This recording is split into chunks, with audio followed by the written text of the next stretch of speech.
it's so galling, and some of it is just outright horrifying, is the ticking off of what are our constitutional protections one by one on the amendments.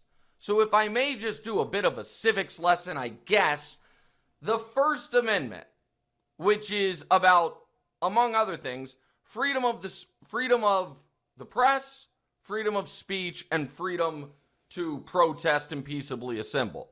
That is, in certain quarters of the country right now, not in effect.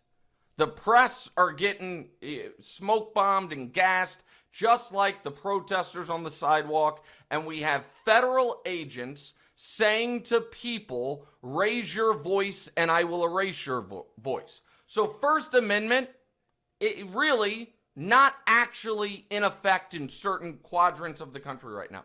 The Second Amendment, which I have had to, my entire adult life, sit and swallow, that the Second Amendment is so sacrosanct that we must accept the cost of school shootings, because while tragic, there may one day be a day where the federal government comes for us, and we must be prepared to resist that.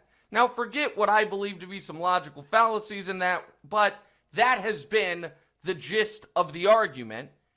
And now we see the federal government saying, well, your Second Amendment rights don't apply if you are annoying us, even if they apply in every other way. So that's the first two. The Third Amendment, kind of the forgotten amendment, that's the no quartering of soldiers. I'm not sure if this one's hanging by a thread, but I do know there was a hotel in Minneapolis that was like, we don't want your agents here. And the federal government's like, you can't do that. We're going to get your license ripped. So that at least is borderline.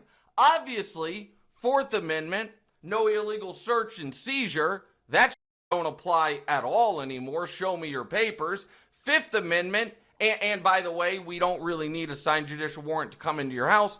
Fifth Amendment, again, the show me your papers stuff, which is, I don't have to talk to you. Yeah, you do actually. And then the Sixth and Seventh are about right to a fair trial. And what we're seeing is, man, you may not get to trial.